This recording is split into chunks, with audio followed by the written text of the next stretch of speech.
Oi, gente! O meu trabalho de farmacologia tem um tema de medicamentos pré-anestésicos. O meu grupo sou eu, Ana Cristina, a Lorena, Letícia e a Beatriz. Eu vou falar um pouco agora da introdução. Os agentes empregados na medicação pré-anestésica, eles são úteis para preparar o paciente para anestesia, promovendo sedação, analgesia, minimizando a incidência de efeitos adversos, tornando o ato anestésico o mais agradável possível para o animal, além de assegurar condições mais favoráveis para o trabalho do anestesista.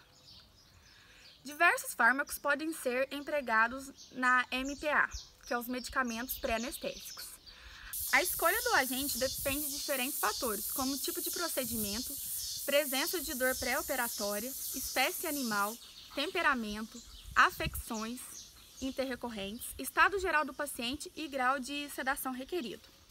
Os objetivos gerais do MPA são promover sedação, analgesia, relaxamento muscular, diminuir as secreções das vias aéreas, diminuir a salivação, diminuir reflexos autonômicos, potencializar a ação anestésicos, coibir o segundo estágio da anestesia, suprimir ou prevenir o vômito e a regurgitação, diminuir a secreção e acidez gástrica, promover indução e recuperação suave da anestesia e reduzir o estresse.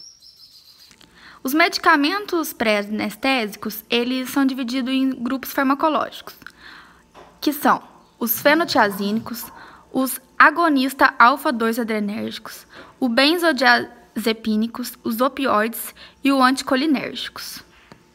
Os fenotiazínicos são classificados como antipsicóticos e neurolépticos e promovem tranquilização leve sem que ocorra o desligamento do paciente com o meio. Promovem pouco ou nenhum efeito analgésico, mas podem potencializar as propriedades analgésicas de outros fármacos. Os seus descobridores atribuíram o termo neurolépticos para indicar que seus efeitos farmacológicos são mais proeminentes em determinadas funções do sistema nervoso central. Os fenotiazínicos exercem efeito sedativo e miorrelaxante por bloquearem a neurotransmissão de serotonina e dopamina no sistema nervoso central. Um dos mais importantes efeitos colaterais do uso de fenotiazínicos é a hipotensão. Os fenotiazínicos diminuem o limiar das convulsões, promovem protusão da terceira pálpebra na maioria das espécies e prolapso peniano em garanhões. Por isso, o uso dele em garanhão não é recomendado. Os fenotiazínicos não apresentam grande toxicidade, mas devem ser manejados com precaução. Em cães, a dose subcutânea é de 1,5 mg por quilo de clorpromazina não produz sinais significativos de toxicidade. No entanto, quando a dose é administrada por via intravenosa, podem ocorrer ataxia e depressão moderada. Os fenotiazínicos, eles são fármacos empregados na contenção farmacológica de equinos em estação, produzindo efeitos sedativos discretos. Seus efeitos sedativos são adequados em animais de temperamento dócil, não produzindo sedação adequada em animais excitados ou nervosos. Devido à sua ação hipotensora, não são recomendados em pacientes com comprometimento circulatório.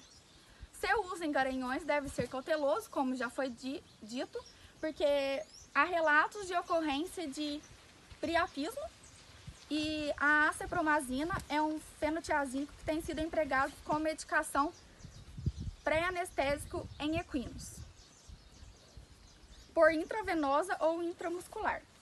A clorpromazina e a procorperazina são derivados fenotiazínicos usados essencialmente por suas propriedades antieméticas. Vou falar sobre os agonistas alfa-2 adrenérgicos. Seu uso clínico, especialmente na contenção de animais, pode ser usado isoladamente ou associado a um opioide. Sua administração é contraindicada em animais que estejam debilitados, que tenham alguma hemorragia, que apresentem sinais ou histórico de cardiopatias e animais desidratados. Alguns efeitos dos agonistas são a sedação e o miorrelaxamento. E ele pode ter algum efeito adverso. Ele pode causar no sistema cardiovascular hipertensão transitária, bradicardia, redução da frequência respiratória e ele pode gerar até o vômito.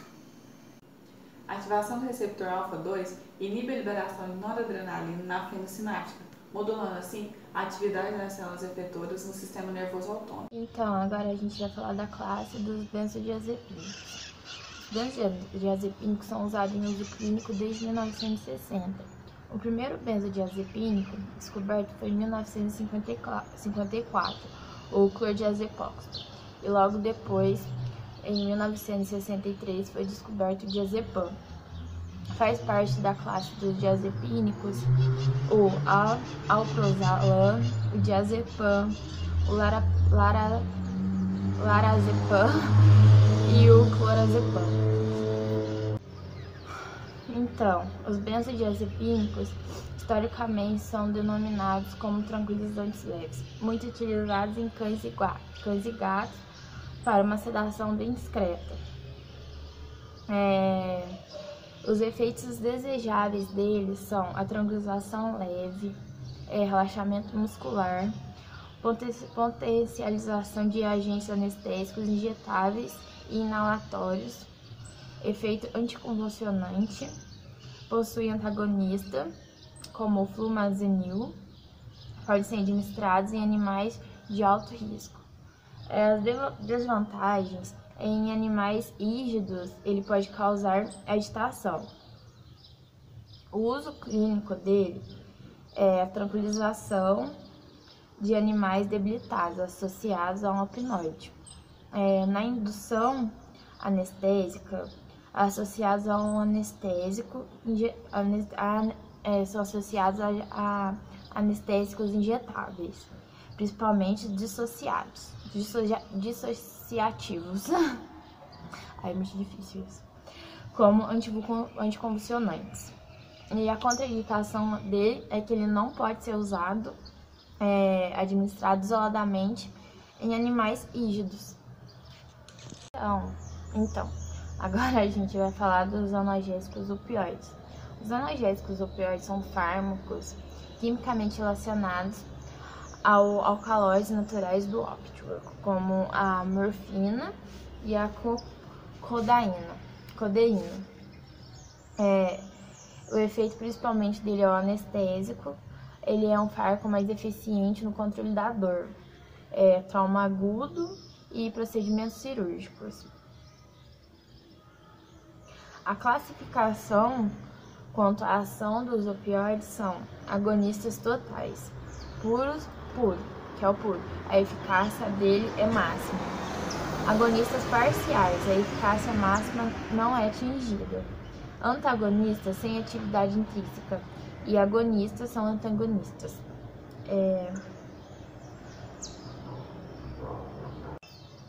A classificação durante o efeito dele depende da dose. Ultra curta duração, até 20 a 30 minutos. Curta duração, de 1 a 2 horas. E duração intermediária, 2 a 4 horas. Duração longa, 4 horas. Os efeitos desejáveis dos opioides são analgesia, sedação em cães, reduzem a dose de anestésicos injetáveis e inalatórios. Pode ser administrados em pacientes de alto risco, tipo debilitados. A desvantagem, os efeitos adversos que os opioides podem causar excitação em cães e gatos, associados a tranquilizantes e sedativos, quando pode acontecer isso, e presença de dor em animais debilitados. As desvantagens: também ele pode diminuir a frequência cardíaca e a liberação de histamina. Depressão respiratória depende da dose, mais comum quando associado em anestésicos gerais. Cães podem apresentar também taquipneia. Os opinóides também podem causar vômito e defecação seguida de constipação. Ele pode causar também miose em cães, midríase em gatos e oligúria. O uso clínico, isoladamente. Em animais debilitados, o risco aumenta, associado a um tranquilizante sedativo. O uso desse fármaco ele deve ser associado a um tranquilizante sedativo. O uso desse fármaco ele deve ser associado à severidade da dor, tipo, a quantidade que o animal está sentindo dor. Dor intensa deve usar agonistas totais. Dor leve pode ser ou moderada, pode ser usada agonistas totais ou parciais. E isso você vai ver a duração que depende da duração que você quer do efeito do analgésico e a intensidade do efeito do sedativo também. Esse medicamento ele é contraindicado em casos que o animal ele não pode ocorrer o vômito. Então, a morfina não é muito indicada em procedimentos oftálmicos e que requerem midríase também ele não pode ser utilizado. Então é isso, gente. Eu queria falar que eu gostei muito de fazer isso, porque eu perdi um pouquinho da vergonha, porque eu sou péssima pra falar. Então, falando pela câmera, então eu acho que foi um pouco mais fácil, porque falar na frente de todo mundo, apresentação de trabalho, eu sou péssima. E eu dei umas coladas aqui, li um pouco, porque eu esqueci tudo que eu ia falar. Mas eu gostei bastante, desculpa por ficar mexendo toda hora. E é isso, gente. Olá, eu sou a Lorena e eu vou falar dos anticolinérgicos em medicações pré-anestésicas. A finalidade principal desses produtos em anestesia é a de bloquear secreções e usufruir de suas ações parasimpatolíticas. Além do termo anticolinérgico, existem outros sinônimos, mas a finalidade é uma só, ou seja, a de apresentar um mecanismo competitivo onde se verifica uma ligação reversível nos receptores muscarínicos a nível periférico. São empregados no tratamento ou prevenção da bradicardia em cães e gatos. Os anticolinérgicos diminuem a secreção salivar e a secreção mucosa no sistema respiratório. Evita a bradicardia e aumenta a frequência cardíaca. Os fármacos anticolinérgicos mais comumente usados são a atropina, a escopolamina e também o glicopirrolato. É importante saber que nenhuma classe apresenta todas as características de um fármaco ideal para medicação anestésica. A associação de fármacos pode ser escolhida para proporcionar um melhor resultado, ou seja, um resultado mais satisfatório. Não existe técnica de eficácia universal. A medicação pré-anestésica deve ser escolhida baseado na condição física do paciente ou no tratamento a ser realizado.